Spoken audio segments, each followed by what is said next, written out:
We are very, very grateful to our speakers. We have three excellent speakers, all three of them with a very, very substantive and deep experiential knowledge of dealing with disasters, and all three of them with very substantive and deep academic interests in dealing with disasters, and those are the two streams that we want to bring together in the conversation today. We will start with Anuradha Mukherji of the Metropolitan College.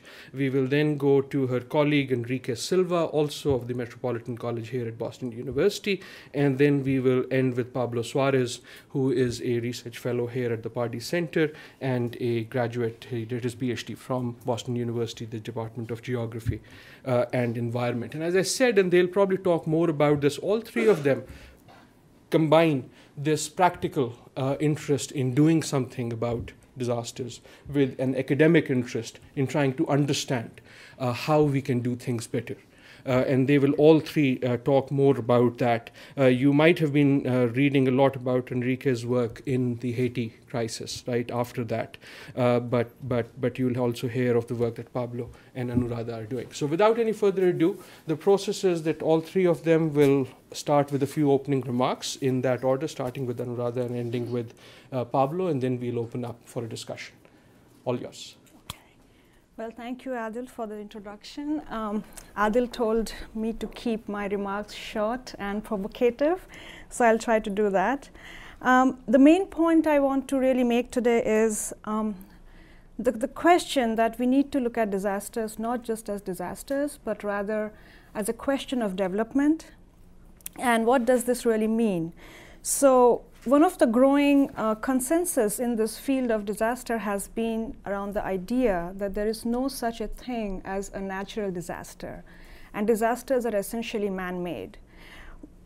What that statement is essentially saying is that with the growing economic globalization, which is leading to rapid urban growth, as well as a growing population, global population, we have a situation where you have a concentration of people settling in very hazardous places around the world, and this includes seismic belts, floodplains, low-lying coastal areas which are very prone to hurricanes, and so on and so forth. Some of the examples that we can think about are Dhaka, Jakarta, Shanghai, Mumbai, Rio, Lima, Peru. I mean, I can just go on, Tehran, Los Angeles, and the list is pretty much endless. So having said that, what I want to do is go on to the next level, which is, okay, so the question today is, how do we deal with disasters, and how do we begin to look at the set of complex issues that create disasters? And what I really want to do is bring a framework to looking at the complex issues that create disasters. Scott Campbell, who is a planning theorist, he has put forward this idea that planners essentially work around tensions or within tensions generated by three fundamental goals or aims. One is economic development, the second is environmental protection, and the third is social justice. And he calls this the planner's triangle, and what he says is that all these three legs are essentially always in tension with each other, and there is always conflict and confrontation between each of these three legs, as well as struggle for resources between each of these three goals or aims. The reason I bring this in is because the planner's triangle really gives us a very useful framework to start to look at disasters and try to understand the issues around disasters. And here I want to kind of quickly bring the example of Haiti. Haiti is a very extreme example of, if I may, to kind of use it and look at disasters through this planning triangle. First, economic development in Haiti, since before the earthquake, it was very much dependent on international aid to a large extent. It was also very much based on natural resource exploitation. In terms of environmental protection, there was pretty much complete lack of environmental protection in Haiti. And when I say environmental protection, I want to talk about not just natural resources, but also the built environment, the built physical environment. I'm an architect planner, so the built physical environment is never far from my frame of reference. So the built physical, and when I talk about the built environment, there's pretty much no standards of building. Even if there were few, they were not really implemented. So that's one. And lastly, social justice. Very limited state capacity in Haiti to really address the needs of the urban poor or the poor, which is pretty much 80% of the country's population. So when we look at the tensions between these three elements, economic development, environmental protection, and social justice, first, what we see is that a huge presence of international aid in the Haitian economy has very much influenced its overall economic direction. So we have an economy that is opening up, globalizing.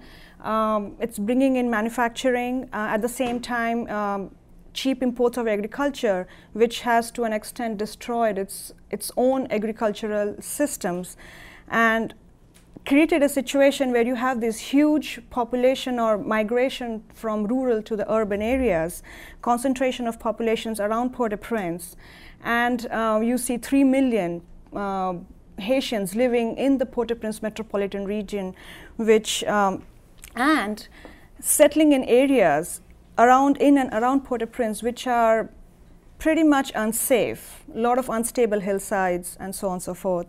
So what this is meant in the event of the earthquake is that the brunt of the earthquake and the disaster has really fallen on the poorest of the population here. And what I'm trying to bring by this example is that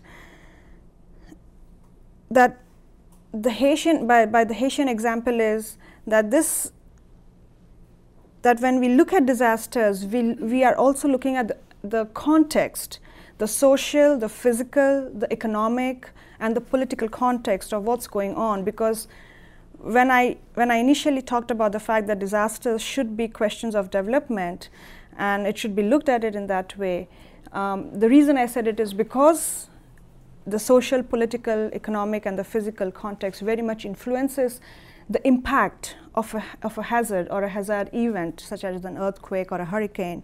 So what we see in Haiti today after this earthquake is pretty much complete collapse. You see environmental destruction, physical and natural, and you see a highly vulnerable, poor population which has very limited capacities to cope with and mitigate or recover from the impact of this earthquake. So in conclusion, what I would like to say is that while I give the example of Haiti to illustrate this kind of a framework to look at disasters, I would also urge that Haiti is not by any means the only example of this kind of a situation. We can see this kind of context globally all around the world, regardless of a developing or a developed context. And also I would like to say that one way we can use this framework to deal with disasters is we can kind of start thinking about how to create a balance between economic development, environmental protection, and social justice, all these three goals together, so that we can kind of look at a holistic picture of a situation and then try to understand how this kind of a context can create, a much more severe disaster than not just the event itself, but the entire context. I think that's about it. Thank you, Adil, also for inviting me to speak in the series. The point that I want to expand upon, and I think it builds off of what Anu was just talking about, is that to deal with disasters, we need to grapple with issues of sovereignty and the design of the planning process itself. In my work, as a planner, planning is as much a social and political is as much about social and political collaboration and cooperation as it is about resource management, land use, and pretty maps. Consequently, then my approach to dealing with disasters, which I see as a planning issue, it means looking at two things: sovereignty, and by sovereignty, hopefully there aren't any political scientists because I'm taking a very non-political science definition of sovereignty. By sovereignty, I mean the power to decide who can participate and how in the planning process, as well as deciding what the planning process will look like. In Haiti, I would argue that Haiti is a site of competing sovereignties where this power to decide, this monopoly to decide, is shared, or there's a competition between the actual state of Haiti, the nation, and the international development community, primarily the multilateral banks and major donor countries. So the issue of sovereignty in Haiti is a very complex one to deal with in terms of really understanding where decisions are being made and what key things are, how things are shaped. In terms of design of the planning process, I mean by this really the organization of and the relationship between key actors. Are the relationships horizontal? Are they vertical? Are they a mix? Are they a hybrid at one point and not in another? And then also how information is brought in, produced, managed, and asking then by whom, and ultimately how decisions are made and actions managed. So if understanding planning through this lens, by understanding planning through this lens, we shift the focus on disaster response from what should happen, which is what we tend to talk about a lot. We should do this, the Haitians should be doing that, to how things are actually done. And by having a better sense of how things are done, we can actually have a better sense of, or at least more responsibility to say, this is what we did and this is how we failed, or this is where we need to improve upon, and so forth. And so I want to take, again, Haiti as an example to kind of explain the relationship between sovereignty and planning design and the implications that looking at disasters and planning, what kind of implications this raises. So we've all known, I mean, it's kind of difficult to get away from the noise around Haiti, and a lot of that noise, I would contend, is about what the Haitians should be doing, what they should have done, and so on and so forth. But there really has been very little analysis on what has been done, how, and how things are and patterns are kind of repeating themselves, despite a lot of good will and energy and so forth. And a lot of the focus on Haiti, aside from how they're recovering from the disaster, has been on their preparation towards the conference tomorrow, the donors conference in New York, that is going to decide basically how much money is going to be allocated or dedicated, not even allocated, to the recovery effort. So essentially this is a big national scale wish list of projects that need to be funded and how much money can we get for those projects. What I want to do, instead of focusing on the actual donors conference, I want to take a couple of minutes to talk about the process that led up to this donors conference as a case to study the implications of this relationship between sovereignty and planning design. So for the past month and a half, almost within weeks after the earthquake on the 12th, hundreds of Haitian officials, pretty much the entire government, was mobilized together with Haitian experts, technicians, technical experts, and policy experts, with troops upon troops upon troops of international development experts and aides. They all descended on Port-au-Prince to participate in this broad planning, strategic national development planning process called the Post-Disaster Needs Assessment Process, the PDNA. This has been billed as a joint venture of sorts between the Haitian government and the international development community, primarily the banks and large donor countries. The main leads have been the Inter-American Development Bank, the World Bank, the UN, and then the UN Special Mission, which is led by President Clinton. The objectives of the PDNA are all nice and good. Everything we want to hear is in there. One of them is to stabilize the country, to protect the most vulnerable, and to start preparing for the spring rains, which already started. And then also to assess the scale of the material and human losses from the earthquake, and from that come up with a preliminary scope of the costs of the damages, and then from that established a list of projects and initiatives that the country wants to engage on for the short, mid, and long term, and the costs associated with those set of strategies. So for those of us interested in dealing with disasters as the topic of today's conversation, I think there are two key points to consider with a PDNA, and those two key points coincide with the two things I wanted to talk about, sovereignty and the planning design process. In terms of sovereignty, this power to decide, or the monopoly to decide, the process, we have to understand that this process was spearheaded primarily by the banks and replicates many the PDNA processes that Haiti had been asked to undergo by the banks and major donors in the past, as recently as last year in the aftermath of the hurricanes. These are joint ventures in the sense that they are collaborations between the state, the government of Haiti, and the international donors. But the terms and design of the process carry a very heavy imprint from the banks and the large donors. So it's not quite a horizontal joint venture. It's not really quite a vertical relationship, though the rhetoric of the process tries to state that it is. It's clear, and we can see this just by reading newspapers here, that the ones with the most pressure to act and the most to lose in this process are the Haitians and the Haitian government, and that the joint venture really doesn't necessarily mean joint responsibility or risk-taking or risk-sharing by the key partners in this process. In terms of organization, the PD&A process was organized almost as a central command structure, a pyramid, but the bulk of the work was being done with a sector approach. So they divided everything that comes under national development into sectors: infrastructure, land use, economic development, and so forth. And everyone, all of these hundreds of, thousands of people that descended upon Port-au-Prince, divvied up and organized themselves according to those sectors. And those sectors were being organized by two layers of policymakers and decision makers. The Haitian government primarily is formally taking the lead, with a lot of advising and kind of shadowing by banks and national development experts. This sector approach is practical, but for me is cause for concern.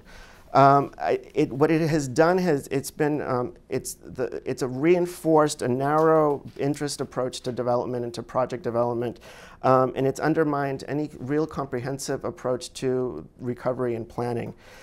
It's kept people from talking to one another and to meeting one another and to dealing, potentially creating spaces to think innovatively about what can be done. And it's really put a premium on the capacity of, it's put a premium on someone's capacity to coordinate the multiple sectors to produce something that is comprehensive.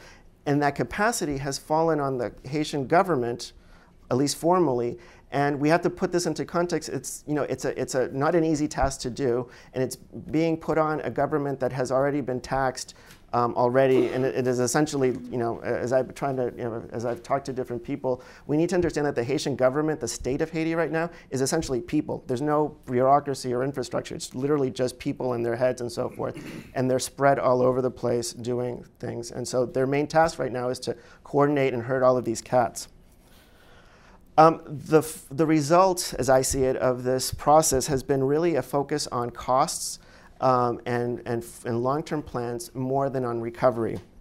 If you've noticed, a lot of this, most of the process is really coming up with the documentation, the capacity to prove the types of projects that are needed in order to prove or justify why you're asking for X amount of dollars and so forth. So in a sense, the last month and a half has been focused on amassing all of the chips that you have available to go to the bank, go to this meeting tomorrow in New York and say, this is what I want from you, and I've done my work, here it is, here's the plan, please fund it.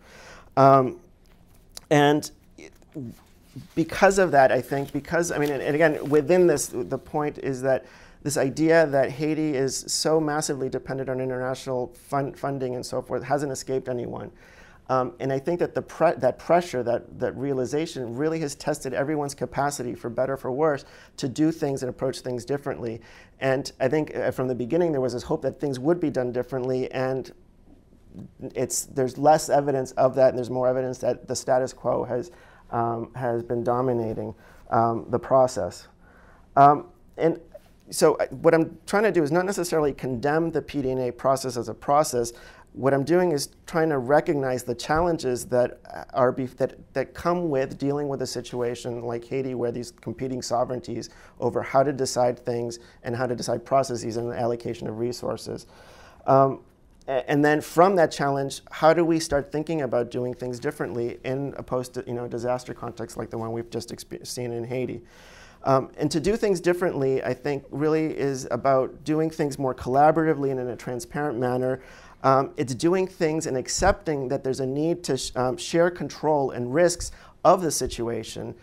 Both share the risks of making some decisions and not others, and also sharing the risks of making something that might be a bad investment for some and not for others, or accepting the risks of creating a process that basically says that the fittest will survive and everyone else doesn't, status quo.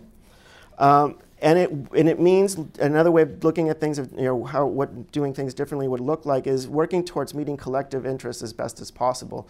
I think it's, as Anu was saying earlier, in Haiti, the idea of the collective doesn't exist. It's the state hasn't been able to do it, and because of that, the households, individuals, have really taken on protection and survival onto themselves. It's extremely, I call Haiti essentially a hyper-individualistic country. And because of the and it's a survival mechanism historically, and because of that, the collective interest, the nation, has gone by the wayside. And I just kind of want to end with a couple of notes, and I just want to say that this idea of looking at things collaboratively and so forth really isn't so much a philosophical question as it's a practical one. And one of the most practical implications of trying to promote things collaboratively is that we've missed an opportunity. How do I put this? The New York Times this past Sunday came up with an editorial, the editorial column, and it was all about what needs to happen. And the final paragraph is, the Haitian government hasn't done enough and needs to be less lethargic.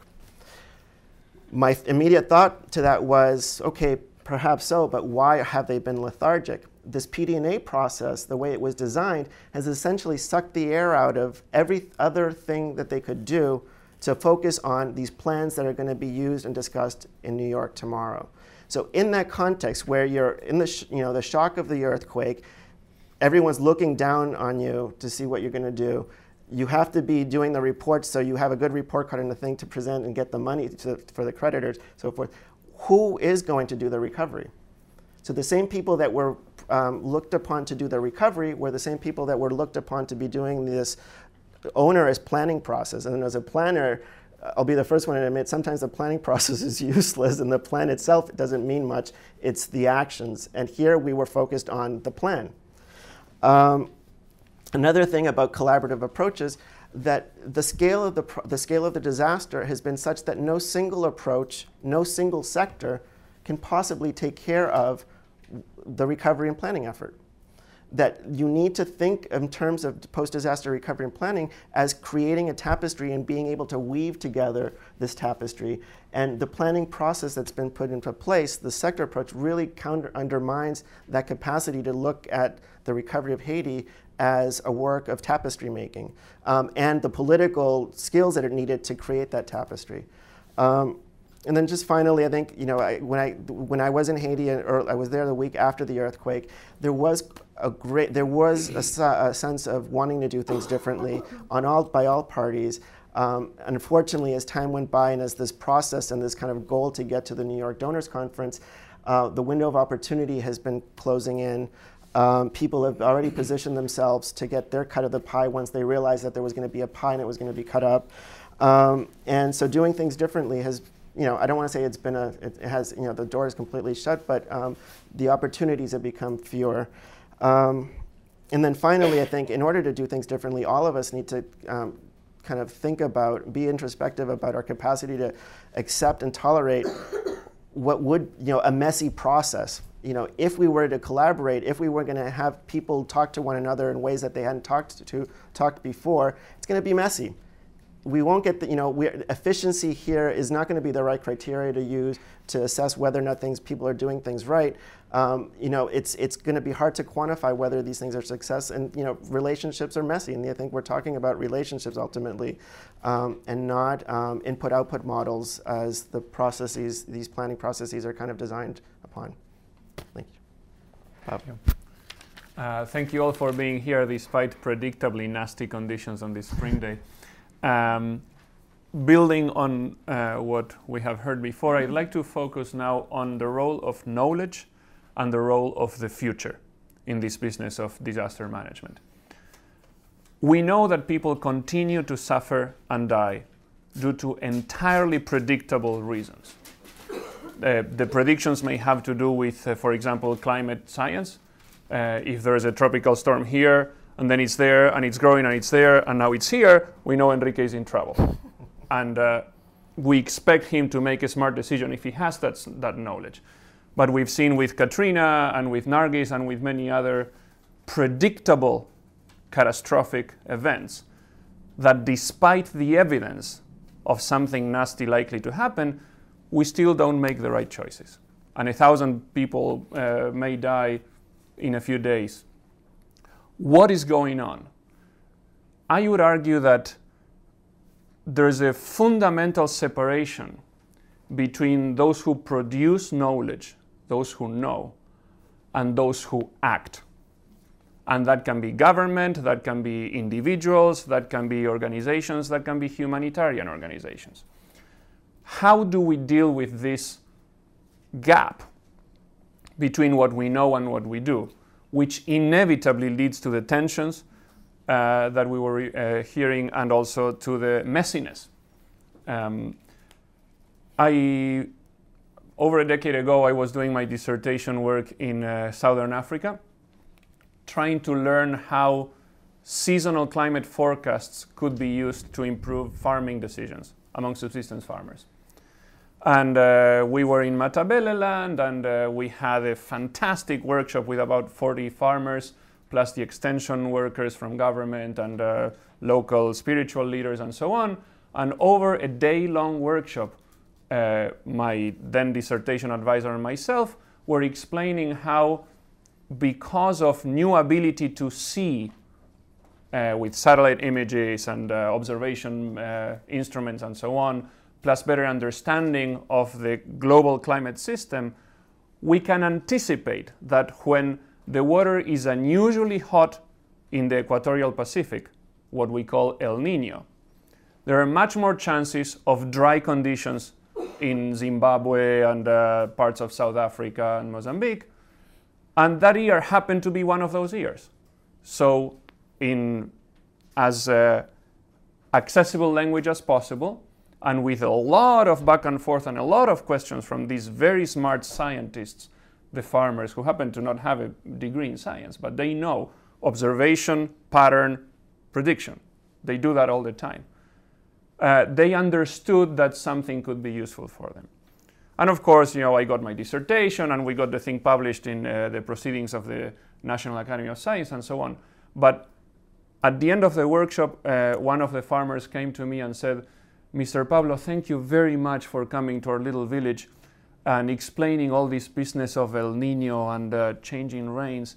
Now I know that my family is more likely to starve to death."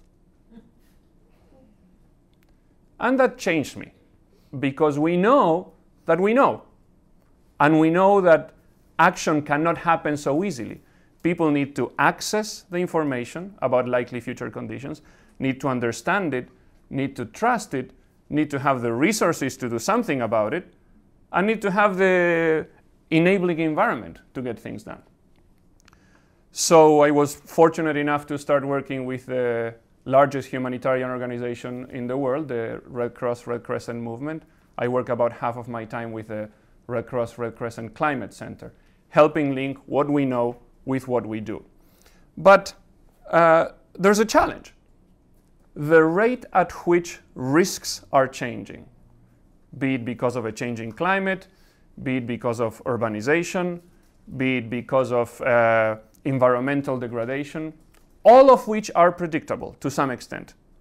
People in BU, across the river, in all academic environments can't tell us precisely what the future will be. No, they can't. There is no crystal ball. But there are trends that are understandable. Changing rainfall patterns, growing urbanization, which means more impervious surfaces, which means more water going downstream, development challenges that create asymmetries and vulnerabilities and so on.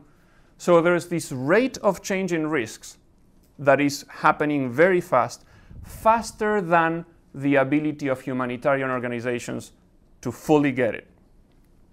There's also the good news. There's a rapidly changing capacity to get things done from the knowledge perspective. There's more satellites, there's more computer models, there's more little devices that can send information to remote places.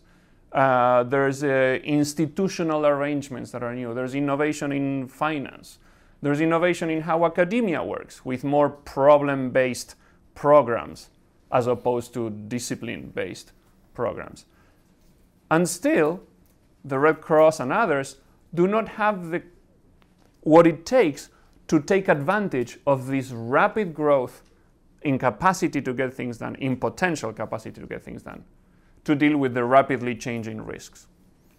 So, as a community of knowledge that we are in academia, we ought to ask the question, how do we link what we know with what is done?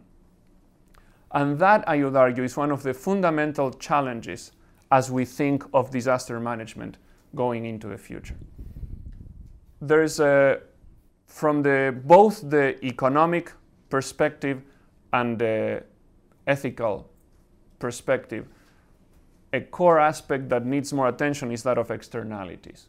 People do something, and in the process, someone else absorbs the costs. This is in part true with climate change. This country emits a lot of pollution. That pollution changes the chemistry of the atmosphere, and someone in Bangladesh has a sea level rise. The same is true of urbanization. You cut down the trees upstream, make a lot of parking lots, more water coming down, and people downstream will suffer the floods, or the lack of groundwater recharge. If externalities are usually portrayed as an whoops, sorry, I didn't mean to. But Martinez-Allier argues that externalities are successfully transferred costs. And in this context, it could be analogous to saying, let them eat more risk. People make decisions, to some extent knowing that there are consequences for others in space or in time, because it may be the children who suffer when they're adults. And this is, let them eat it. Let them eat the additional risk. So we with the knowledge have to think, how can we create processes that link our improvements in what we know, in how what we know is managed, and help people make smarter decisions and make more just decisions.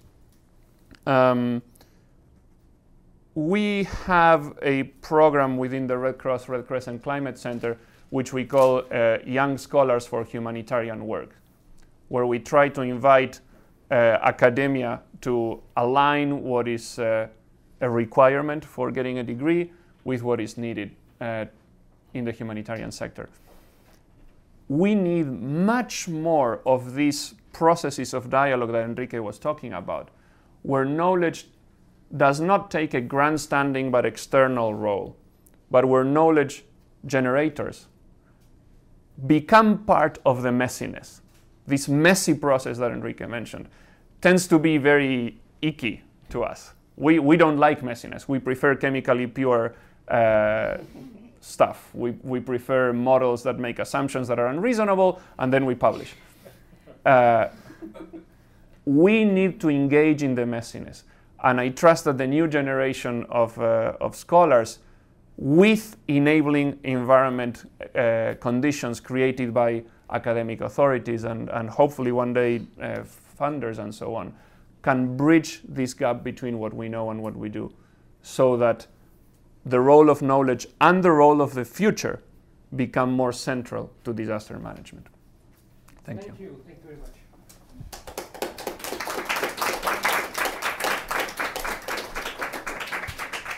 much. Thank you all for a wonderful set of opening remarks. I think you've laid for us a whole set of important issues, maybe too many important issues. But I think more than that, there's a linkage between the three remarks that we want to explore in the context of the questions that they've raised and how they relate to what can be done.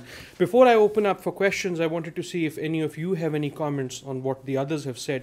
But maybe by way of that, Enrique, I was hoping you would say just a few words that also relate to what Pablo said about how knowledge can be used for action, especially in the case of Haiti, and how students and faculty here at BU were able to very quickly transfer a type of knowledge that was needed at a point in time when the crisis happened. Maybe you could just tell people a bit about that as we open up. Sure. Where to begin with that one? I think, just to be provocative, I think we have to kind of not assume that we're going to share knowledge, but the knowledge that we are going to share is participating in a process that generates new knowledge, and that respects the knowledge that's, in this case, in Haiti. At least in order to work with the Haitians there. I mean, there's extremely, there for many reasons, they're very defensive about, and I'm experiencing this with my own project here, working with Haitians, this balance of who knows what and who gets to analyze the situation before we do any proposals. A lot of tension, a lot of understandable tension. And so the idea of knowledge can't, in a sense, can't be what is out there already to apply. It's how do we come together to create, or at least agree upon, what the knowledge is that we're going to use and so forth. So it's really about production of knowledge as opposed to knowledge sharing, and that's where the process becomes important. And I think from a university perspective, this is something that we're starting to talk about, is even within an institution, creating processes that help us think differently about, as a university, differently about what it is that we actually produce, and how we can produce something that's different than what we've been doing in the past, especially sectorally, departmentally, or college-wise, and so forth. So, so I don't know if I'm quite answering the question, but I think that the thing would be to look at knowledge not as sharing something that's already been produced, but participating in something that helps produce something that's new. It might not necessarily be new, but what is new is the buy-in from everyone that this is what we need to use to grapple with the issue and so forth, and to act. And again, I say that I'm living that with this process, with this collaborative work that we're doing with my Haitian colleagues. We're dealing with how to get over the ownership of who gets to say anything about Haiti, and this is going to happen here. Who gets to say anything about Boston and the flood that's going to happen if the Charles River. Do you talk to the people in Back Bay, or do you bring people in from Worcester to talk about it? So I think that's where we're going, and I think hopefully as a university, I think one of the opportunities we have as a university is to take these contexts, these circumstances, and look at how can we do things differently? How can we talk to one another? So, for example, a colleague here saying that we have science students coming in. My first reaction is we're not scientists. That doesn't mean we can't talk or that we have nothing to contribute. And I think that gut reaction we also have to check that gut reaction. It's like, sure, okay, bring it on, let's talk and so forth, and let's challenge one another.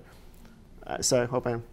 Pablo? If I may complement what Enrique is saying, I was a little bit of a side witness to the very, very interesting and useful initiative that you have endeavored in Haiti. And the team at the Department of Geography, which has the expertise of geographic information systems and map making and access to all these enormous satellite images and NASA stuff and so on. There was one fundamental thing that I had not seen to the extent that it happening in the Department of Geography, which was that the definition of the research question came from the field. Through Enrique's connection, someone said, we don't know X. Can someone help us? And then there was the linkage to someone who can figure out that answer, but the question came from those in need. And then the outcomes, including maps and so on, had to be able to answer not just the research question, but to trigger action. The color coding had to be, what is red and what is blue. In some, for us geographers, red usually is, temperature or more change. But here you have to overlap vulnerability conditions, which is a little bit new. We need to think differently, and I'm glad to hear that there are folks here from the communications field, because communication people are used to starting from the target audience. What's the need? What do you understand when someone shows you something? And then talk to those who can produce evidence, maps, storylines, and so on. And that back and forth, I hope, becomes more of a model of what students do when they get a degree. Yeah, I just wanted to add something to Adil's question about knowledge and how it's and Enrique's points. Enrique just pointed out that, you know, how knowledge is used is also, and who brings the knowledge in. And I wanted to plug that in with your question, Adil, and the PDNA process that Enrique was talking about earlier, and what Pablo was mentioning, that, you know, we need to have knowledge and action. But Enrique brings in this point about PDNA and how it was divided up into sectors. And you have these different sectors and different people working on these different sectors. And then you have this different knowledge, or rather systems of knowledge being plugging into these different sectors, but there is no conversation going on between these sectors. So when Pablo talks about knowledge and action, we also need to think about, you know, as Enrique already pointed out, that how knowledge is used. It has to talk between each other. And my point when I was talking about the fact that economic development, environmental protection, and social justice needs to be thought about together. And when you say the PDNA, when you see the PDNA process in Haiti and each sector kind of, you know, doing their thing separately, that conversation is not happening, and that is what needs to change and happen in the future when we talk about disasters. Let me open it up. We have a wonderful set of people in the audience, and I want to open it up, but I also want to just throw a question, not to be answered now, but as you have the conversation. It seems to me in hearing you that there's also the question of when what knowledge is applied. There's a set of questions, the type that Pablo was talking about, where knowledge before the disaster can be applied to not circumvent the disaster per se, but the impacts of the disaster. 100,000 people do not die in a natural disaster. They die because of bad buildings, because similar disasters have less havoc elsewhere. And then there is a set of knowledge that can be applied at the point of disaster, which is what happened, for example, with Enrique and his colleagues and the maps and being in the place within hours of a disaster and with useful information. And then there's a type of knowledge that can be applied after a disaster as the rebuilding happens, but also as the learning happens. And maybe that time scale also needs to be incorporated. But John, could you also say who you are for those who don't know you, and those who don't know him should know him? I'm John Hammack. I'm a fellow here at the Pardee Center. I used to be the head of Oxfam America and a couple other things. But the concern that I have is the following. We have a lot of knowledge. There's an arrogance in the development in the humanitarian community, which is just getting, I think, has gotten worse and worse. And Haiti is just the latest example of, I think, a disaster community that has gotten bigger, which actually pays very little attention to the local communities and local situations, because they have the answers. They have the knowledge, and therefore they come in and impose. And the idea of sovereignty is really one that some people pay lip service to the government, and yes, they have to be partners, but they're coming in with a cookie cutter. They know what they're going to do. They're going to do it no matter what the government says. And the government, what can they do? They say, sure, because after all, they need the money. And it's gotten worse. So Haiti is just the latest example, I think, of a real arrogance of knowledge, and an arrogance, I think, of big business, basically. It's big business. And when you start talking about you're talking millions and millions of dollars in Haiti, you're not going to get a very good response. I mean, let's face it, a lot of that money in Haiti is going to end up in French banks, and because that's just the way it's going to happen. And I'm really quite concerned that I think unless we actually attack the whole industry of, which I used to be part of, okay? So I used to be part of this, and I used to be part of what we're talking about. But I really think that we have to basically say that the humanitarian community, including the banks, but also the big NGOs, they've got it wrong right now. And I think the whole industry has to start really having a discussion on what's ethical, who is in charge of the process of development, which should be local people. And to be honest, that discussion has to start, and I don't exactly know how it's going to happen, because everybody will say, sure, but the next disaster strikes, they need the money to pay for their salaries and the big business, and it's going to happen again. And so I think there's a real tension there, and Haiti is just a great example because it puts it right out there. It's going to be very clear of how much money doesn't actually get to people very quickly. Yeah. On that very mild question, who wants to take that? Go ahead. Go for it. Enrique. Just like diving into my answer is not again, it can come across as philosophical and if not philosophical, too frustrating. it's going to be extremely slow change. I mean, I think we're one. I think it's maybe I'm an optimistic pessimist in this sense, in that I think the fact that we're talking about this is not a detail, and the fact that there is more and more of a tendency to actually put down on paper at least these thoughts and sets of responsibilities. Whether it is accountable is a change. There's this great small debate last year, and I forget the journal, and if anyone needs the reference, just feel free to email me, but between Ananya Roy, a professor of mine at Berkeley, and a series of different development experts, both academic and then practitioners, about the Millennium Development Goals. And the gist of their exchange was, there's something to be said about putting out normative rhetoric and discourse in public so that we might know that in our lifetimes these Millennium Goals mean little. But we have to appreciate the leverage that those words give us for holding people accountable.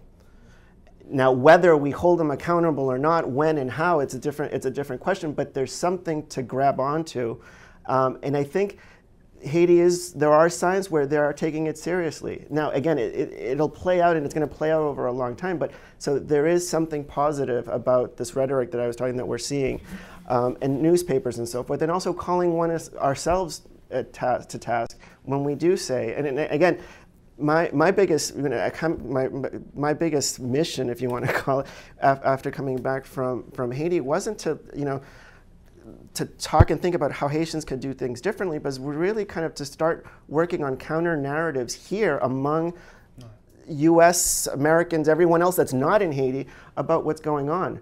The Haitian government, talking about the Haitian government, again, the New York Times, which is one of the few newspapers that has had reasonably good overall coverage of what's going on, still editorially is calling the government inept, without asking why. So it could be inept, sure, but why? And again, it goes back to this process, and so. It's not for me to battle and go to Preval and say you're being inept in a sense. It's for me to ask, okay, engage with the New York Times and the readership of the New York Times. Let's be a little bit more sophisticated. If we're going to be as sophisticated as we think we are, let's be a little bit more introspective and sophisticated. Okay, let's take a few more questions since Miguel has cornered the mic. Hi, I'm Miguel Munoz from the Pardee Center. We'll take a few questions together and then come back. So I have two questions. One question is on the boundary between emergency response and development. So at what point does it stop being saving the lives right now, bringing water to drink, and it starts being development and planning? Where is the boundary? Is it time? Is it media attention? Is it the scope of the activities that are being taken? So where would you place the boundary?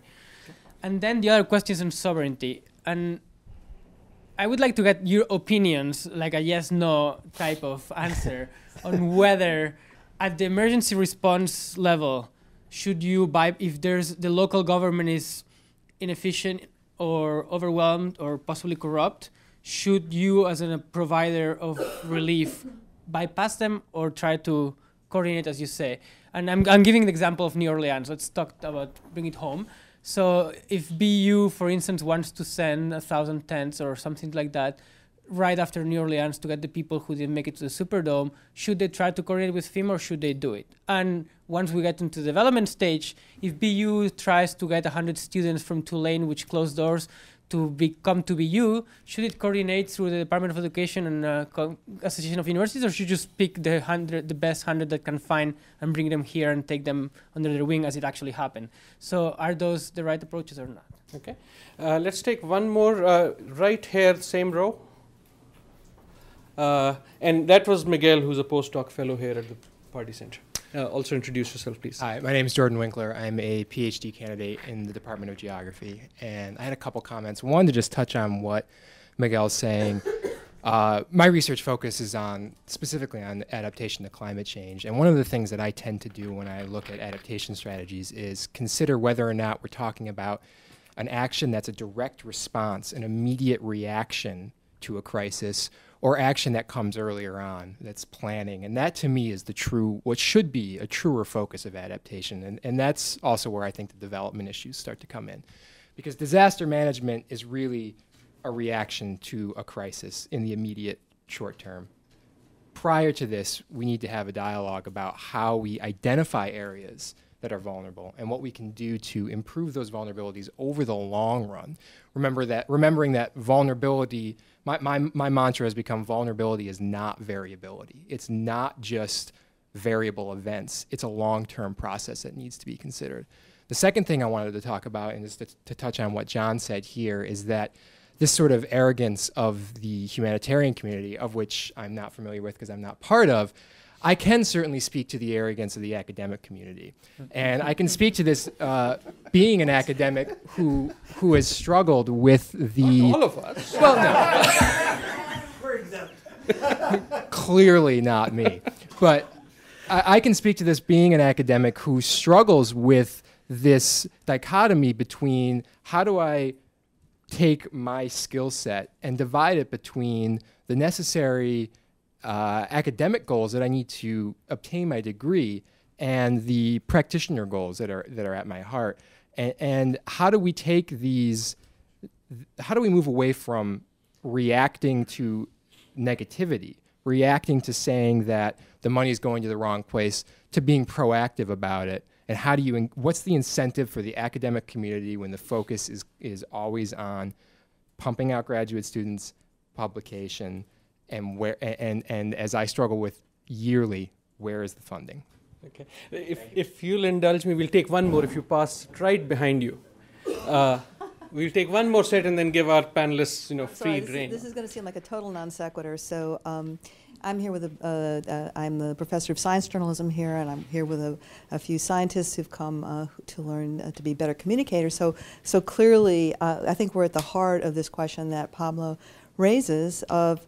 Is there sufficient knowledge and yet people are not acquiring it? And what are the reasons for that? And you mentioned externalities, and I wondered if there isn't almost, you're referring to the New York Times, for example, Tom Friedman and Nicholas Kristof, interestingly, in his promotion of sweatshops, for example, seems to suppress the whole notion of externalities in development. And I wonder if you feel that it might actually be journalistically interesting to do so.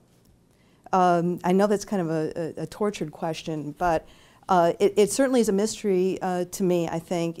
I think we're all aware, anyone who studied basic economics understands externalities, and it's incredibly important. It's vitally important, and yet it's something that is suppressed even by very, very smart people. So when you raise that question in the New York Times editorial, is that naive or is that deliberate? Okay. Why don't I give you guys, take any part of any of those questions, and then we'll take a second round up here. We'll take a second round later, but any parts of... I am left with the need to comment on John's question or assertion about arrogance, which we see those cowboys, the messianic folks who say, I'm going to go and save the world, and I know how, and those people cannot tell me what I should or should not do.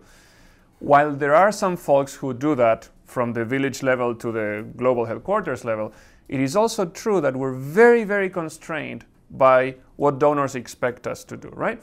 So if you end up getting the copy of that little Pardee Center, there's here a page 22, 21, one of my favorite stories on how to link knowledge to action. We had a workshop in Bangladesh where people are suffering more and more flooding, and we were asking what, first sharing the knowledge about the climate is changing. It's not God or Allah punishing you necessarily. There's other stuff, and therefore we can anticipate. And one of the ideas that came about was to, if chickens drown during a flood, how about replacing chickens with ducks? The flood comes, the duck floats, they have food. Wow. This is less trivial than it sounds. This is the best adaptation idea I know of, and if you had posed that challenge to MIT or BU, chickens drowning in a flood, we probably would have come up with mathematical models of chicken flotation, super fancy vests. Now, this idea worked because precisely of a conversation with the locals, understanding their problems and so on. My team proposed to European donors, which were the only ones offering to donate money, right? In the US 3 years ago, there was no money for adaptation to climate change in Southern Africa. We went and said, we'd like to do some process of dialogue for adaptation in Malawi. Life expectancy 39, so you can expect what happens when you add climate change. And they gave us peanuts, I mean, tens of thousands of dollars. That's not much. And we had a local dialogue, and they came up with excellent ideas, and we trained them on how to make a video so that farmers themselves can tell the story, and we, through the Red Cross network of volunteers, shared it with other places and so on. This is exactly what we think needs to be done. Local understanding of changing conditions with local knowledge and local indicators of predictability integrated into science. We took the scientific expert from the Meteorological Service to the village, first time in his life that he showed up to talk with farmers. All looks awesome. We have the evidence, we have 2 journal articles, we have videos and so on. Now we want to scale up. We take that to donors. They prefer, ask me for $1 million to build a seawall. That's easier for me. If you tell me, we want to make a process of dialogue engaging the locals to see what the problem is, so that then, based on that, well, they don't like it. And it's, from a journalistic point of view, it's less sexy, it's less controversial and so on. So yes, there's the arrogance, but there's also a lot of constraints. I'll let others speak before I comment more. I wanted to touch upon Miguel and Jordan's question, and it very much connects to what Pablo just said, which is, the question is not about whether you respond to after disaster emergencies or whether you go in before disasters as development, or a boundary or a line between where emergency stops and where development begins, but rather the question should be about local capacities and how to really strengthen local capacities. And Pablo really gave great examples of how to do that. And when we look at disasters, most of the time you talk about international aid or flying in people, emergency rescue and so on and so forth. It's because the local capacity doesn't exist to kind of really take care of the emergency situation. So that is really a question there. As for like a boundary in terms of when you do emergency management, I think the line is really fuzzy, because emergencies kind of like extend, and you don't really know when development begins, because development really never ends. Disaster is not a point where development stops, or a point after a certain time after which it starts again. It's not like that. It's like an ongoing process, and disasters happen, and they create this kind of situation where you have pretty much havoc for a certain time, but the process continues, and if you have the same systems in place, then it uses the same systems to continue with the same process. So the whole idea is how you change the process, and the way to do this is in one way is to really increase local capacities, not just fly in international aid, but also think about ways how local communities would be strengthened, not just dump aid, but rather think about how to use aid in a way where local communities can, kind of start thinking about having a shelter that they can maintain and build themselves, rather than having outside people coming in and building it for them. And that's really what's happening in Haiti, because you don't really have state capacity. People are not just sitting around, they are using whatever limited capacities they have to help themselves. And that has to be strengthened and built upon, and I don't know if that answers, but it's kind of what? These aren't digressions, and I have a couple of students here, and they've heard this over and over again, but to the point about knowledge and action, and this is why I think, as research, I think the fascinating research, potential collaborative effort among different disciplines. We know, for example, that smoking kills, yet we still smoke. A pulmonary doctor will, knows what happens biologically and has the knowledge, yet he or she will still smoke. We've had, over the last couple of years, different representatives of FEMA and local emergency environmental management people come in to talk about preparedness and so forth. And the human aspect, it's always surprised me about the conversations that are triggered by these, what do we do, the flood management, the FEMA does this, and so on and so forth, is that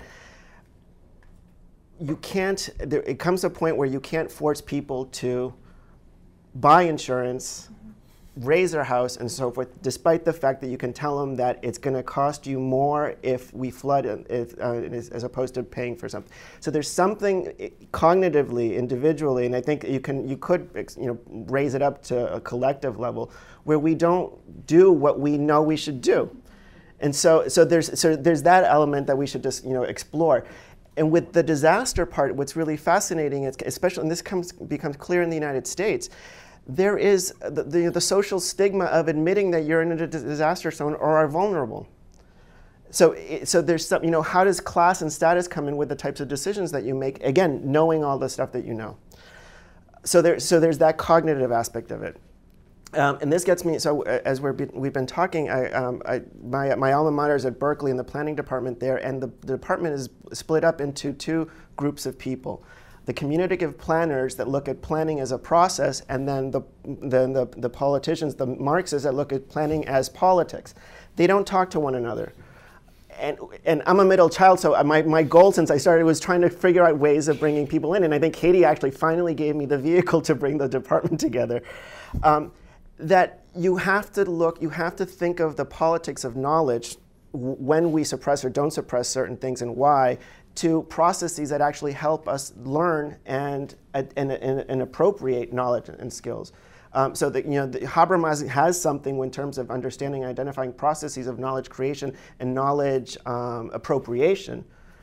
But then we have to be really realistic about the mechanisms through which we suppress, we control, we keep people in or out of these processes or participation. So the collaborative stuff is not just a philosophical thing, but it's also a political thing. Who gets to say when we're going to be collaborative? Pablo, you wanted to add? Yeah, and to bring in your question, is it journalistically interesting? This business of cognitively, what triggers the link between knowledge and action or not, it has been very well researched by the decision sciences, and one of the crucial aspects is framing. How do you frame the problem? And that, to us as researchers, we have the freedom to frame variables, dependent and independent and so on, but in the public decision-making arena, be it government or community or even individual, I think your graduates are among the most important shapers of future disaster management, because they, I hope, if they get a job, will shape how we understand problems. And that linkage between us and those who shape information, we should be spending much more time with journalists, with documentarists. I was at the Potsdam Institute for Climate Impact Research, one of the most respected places of this kind of academic thing. We're all forced to go to a movie theater in Germany at 9 in the morning to watch the movie The Day After Tomorrow. If you saw it, you may remember, it's thermodynamically impossible to accomplish that. And the discussion that followed was all these very respected scientists saying, how dare they? How come the filmmaker didn't come to consult me? We're nonsense. We have to reach out. Speaking of thermodynamically impossible things, Lady Gaga and the future of disaster. That's where it's going to be defined. But we'll come right here. Before I do that, one of my graduate degrees was in urban planning, so I was trained as you are to buy into the argument that all three of you are making about. Let's start from the local. Let's all get together. But here's the practical question. Tomorrow you have this conference of the donors. What is the headline that we want to read from that? Is the headline that will make me and John happy a headline that says X millions of dollars are going to be spent? Or is the headline that we are going to get everyone together to figure out how to get more floating ducks? Sorry. But the point is, if you're going to speak of the arrogance of these communities, there's also the arrogance of the disaster consumer who sees these images and helps shape the reaction both of that industry that John is talking about the politicians, and about the op-ed writers at the New York Times. Because in some ways, Lady Gaga is important. I'm sorry, that does not require a response. Okay. The next question will. Does it work? Yeah. Oh, okay. Just for it. My name is Hasnath, and I'm a professional urban and regional planner. And I thought that in front of me there are two professors of urban and regional planning, but I forgot that Professor Adil Nazam is also an urban and regional planner. Anyway. Used to be. Okay. Let me come down to the basic things. If all of your discussion is very open-ended, right? But if I understood correctly, that at least two themes are very central. A, planning process, and B, knowledge. Okay, now let me give a little bit background. During the last 20 years, the more developing countries, usually we define not we, but Goldman Sachs and all these people, they define either as BRIC or basic. We all know that it is Brazil, Russia, India, and China. Or if it is basic, then it is Brazil, African South, India, and China. In all the cases, India and China is common. I will add a couple of more countries, including Mexico, Indonesia, Pakistan, and Malaysia, right? Okay. Now, my question is that all these more growth is due to liberalization of economy, respecting market process, right? And from, I believe she's Mukherji or no? Yes. No, okay. Okay. So from Mukherji to Pablo, we are all talking about social justice. We are all talking about equity, equality, right? But make no mistake that market and equality and social justice do not always go together. So there is a contradiction. My first question is how you are going to reconcile it, period.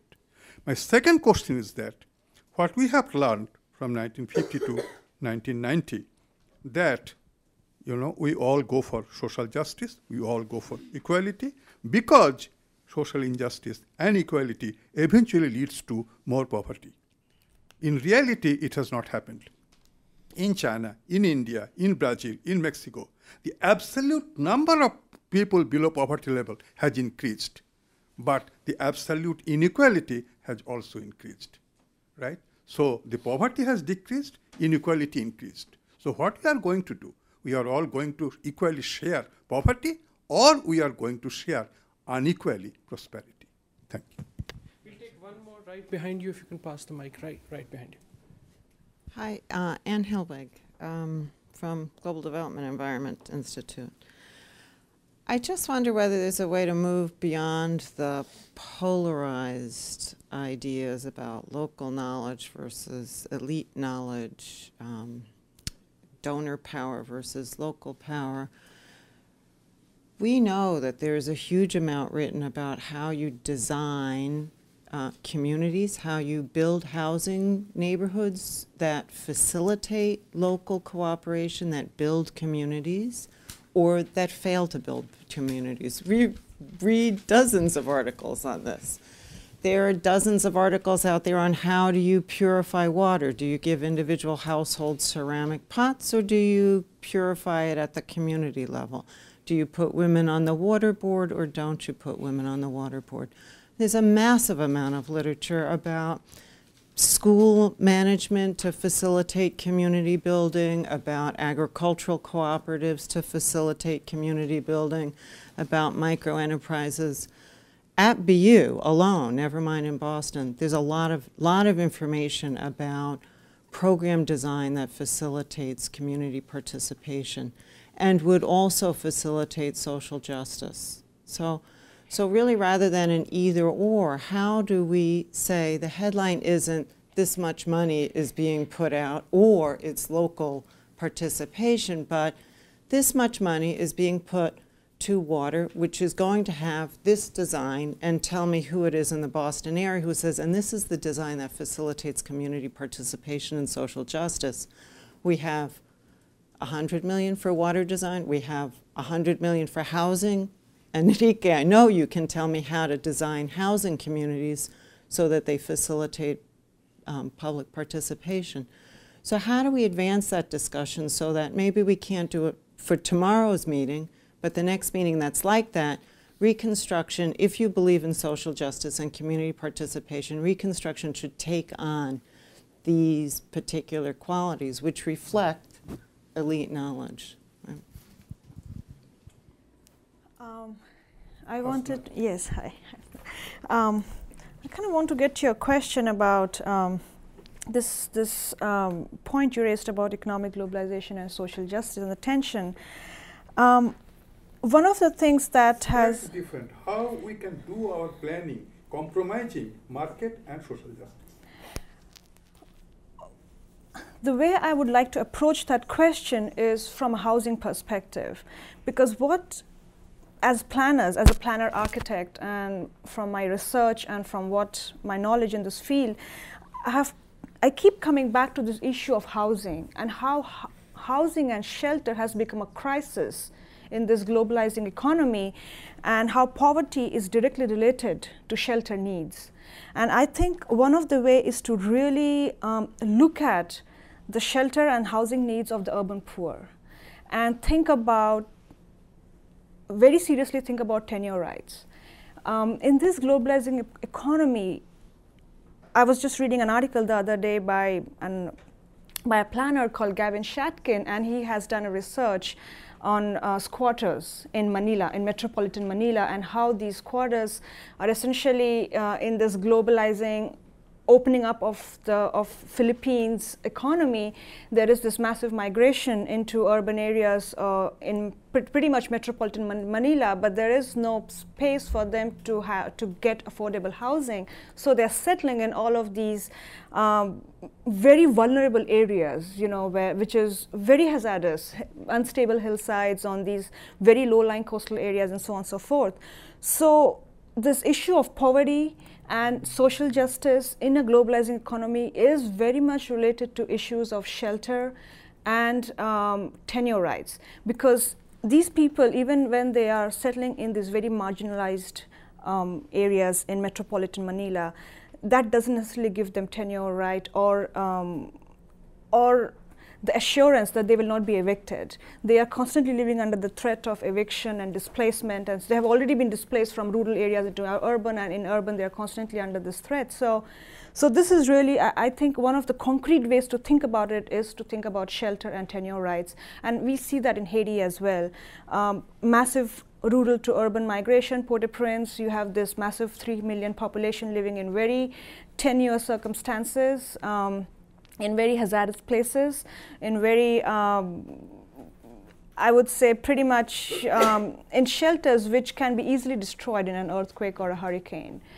So shelter and tenure is something which we can kind of start to look at when we think about, you know, looking at poverty and globalization. I don't know if I answered your question, but I'm just trying to think about it from a concrete, point of view, which I think that's probably what you were referring to. So. Okay. Try to hit both Hasna and Ant's points on this on the market social justice. And for full disclosure, I'm Chilean, so Chile, for all of its foibles, is, and I'm critical of them, is a model of this balance between, hyper-liberalization and centralized social state that actually does do social safety net for the country.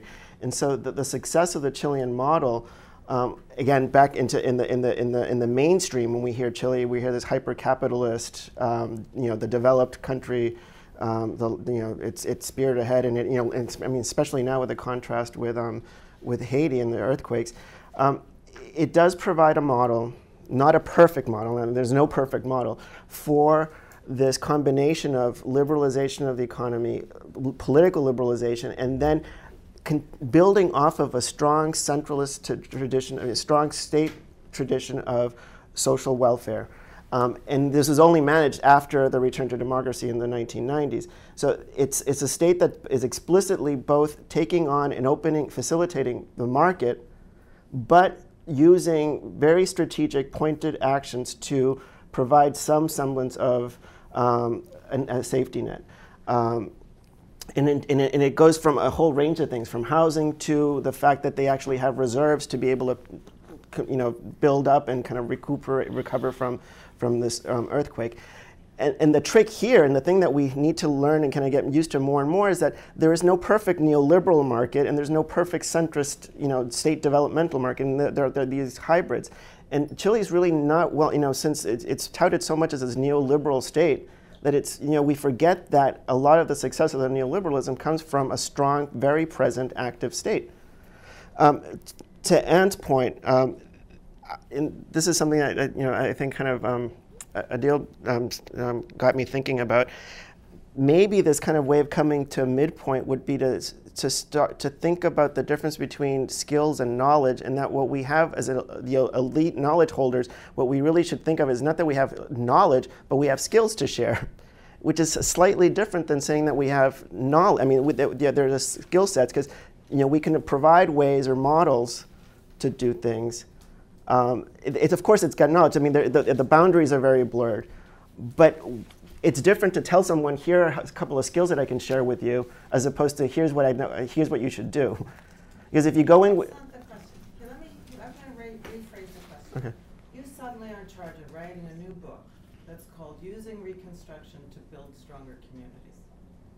What does that book look like? Using Reconstruction to build stronger. It would look like, starting from the beginning, a collaborative process to come up with the definition of what that community is going to look like. So one, not assume what the community is going to look like until you talk about the process and the potential for the processes, and to not make assumptions about what the end goal is going to be. So there's no conclusion. So I would write a book without a conclusion. It's an introduction with a framework, the steps, and then c'est la vie. But what do you do in the meantime? I mean, in New Orleans, you have to put the people in shelters right away because it's going to rain more, and that's going to lock in a pathway. So if you have to wait for the collaboration to take place, the interim measures are going to completely determine the future. No, it's true. I mean, sorry, I don't want to. I think, I mean, I know that's true, and I mean, this is there are some practical things about it. I think, do you circumvent and you just drop in and kind of get around Préval and go in and drop the stuff? Yes, but there are some cases where you have to do it, some cases where you feel compelled to do it, and so forth. And it would be, you have to do something, but again, it might be naive and say you have to go in with a certain sense of sensitivity and acknowledgement of what you might be doing might not be the best thing, and you're going to do it anyway, and assume and absorb the responsibility of what you did, which is part of the arrogance. We can go in and say, this is what we're going to do, and then we leave and we take no responsibility what the impacts are. So maybe that sensitivity would... I use the word mindset. It depends on your mindset going in, and the questions that you ask, what you're actually going to do. Yeah. But yeah, someone has to do something, and someone is always doing something. So it's almost a kind of it's happening. The Haitians, the first responders in Haiti were the Haitian households. They did it. They're the planners. And let me get to Pablo also, but not all collaboration needs take forever. No. It's the question whether you go into a situation with a set of questions or whether you go into a situation with a set of answers. And most of us go in with a hammer. And then figure out whether it needs hammering. I mean, this is a process of collaboration. Pablo? I love this conversation. One of the key issues we have is that in the public arena, each one of us is a contradictory person. We want successful instant results, we want a decision to be made, and then we consistently do not like the decision because we were not engaged and so on. So this harmony is at the core of our own individual psyche and so on. I recently heard the term disaster pornography. There's a lot of demand from the public about this, This is what it looks like. Right. So, in general, people seem to like controversy more than science. People seem to like trouble more than solutions. Adil today mentioned, the good news is rarely a topic that attracts attention. So we have to figure how to take that into consideration when we make all sorts of decisions, because people are going to like simplified, ridiculously oversimplified versions of reality. I don't know what the headline will be, but I'm sure it will be wrong from the perspective of representing what happened, right? So how to reconcile these polarities? On your question, Hasnath, about market versus social justice and so on, I would argue that there is room for harmonization of both views if two things happen. One is that market mechanisms for allocation of resources and so on take full consideration of all the costs, including costs to others of my decision, including costs to future people of today's decision, and so on. That is not part of the picture, and from the perspective of the most chemically pure economists, the market is not functioning right, subsidies and so on. You know, someone's suffering in Africa because of cotton subsidies in the US. So if that happens, we go a long way. And then additionally, no poor people suffering can be a good with a price tag in a market economy. I don't like people to suffer, so I'm willing to pay some of my taxes to help people not suffer in Haiti or in the US. That is consistent with a market-based economy. I don't know how far it can go, and I have my questions, of course. Let's leave it there. Let me give 30 seconds. In today's there is a very interesting article that health insurance companies are saying that they are not going to sell, the health insurance companies are saying that they are not going to sell insurance the people whose children have got previous, record of disease. The government has forced that if there is a disease, then insurance will have to cover. But the insurance companies say, we will not sell the insurance those who have got disease from the previous. Then the government can say... That is where the government's role comes in. Yeah, the government said that will clarify. Good, and thank you. Yeah. So the questions are obviously complex. We have already run out of time. I want to thank my speakers, but before we go, if I can ask you a very short, simple question, just by way of wrapping up the discussion, because we've opened up a lot of these questions, and we are all sort of struggling with, so what now? What could we do if we could do something? And I am immediately drawn to, when the population debate was much bigger than it is now, there used to be this phrase that development is the best contraceptive. That if all you need to do is to give people economic development and then they'll make the right procreative decisions. Is what we are saying that development is the best disaster relief? Is that the lesson from Chile? Or is it something more complex? But sort of the real question I'm asking is, if you could do something that will help future disasters, what would it be? What would be the most important thing we could do today? Pablo, you want to start? Yeah, I would say, given who we are, other people can do better things. And I think development is a very important part of disaster management. But given who we are, I think what we can do is to do our academic work in ways that directly links to the understanding of the problems and how to make decisions about those problems. We are fundamentally detached from decision-making and action. It's messy. We have to get mud in our shoes and get into that. Get mud in your shoes. Enrique?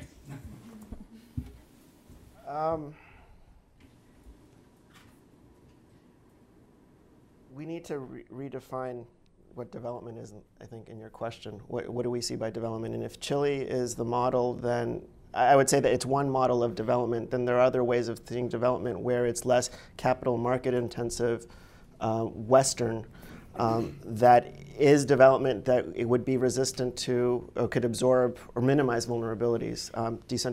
Small farming, huts and so forth. It's something different that, again, to reduce the human vulnerability caused by a failed market and state in Haiti. So it doesn't have to be this Chilean model. And again, going back to the New York Times, we already know that even the model in the United States doesn't work. If an earthquake hits in the Pacific Northwest, Seattle's going down. And so that's nothing. And so there's that model is not a perfect one. It's worked for Chile. It was painful for Chile to go through it. So there's a question of what are the costs for it. But I think ultimately is, if the definition of development is high income, material, then I think it's both. I think it's some will win, some won't. The point about some will profit from it or share in the profit, and then many others won't. But if we redefine development as something that's capacity oriented and with some sense of autonomy about how you live and where you live and so forth, then maybe I think development, yes, but what development? Yeah, I very much agree with what Enrique said. I think it's really a question of what development is, and to really look at that question again. When we think about sustainable development and we talk about environmental protection and social justice and so on and so forth, but really think about how to link all these three.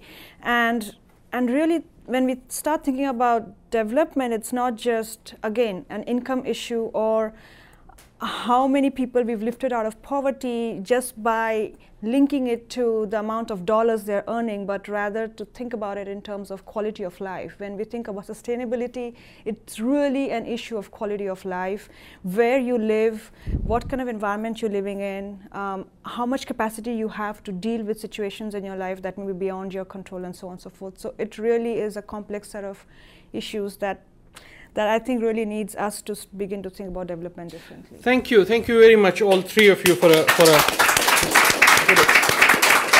thank you.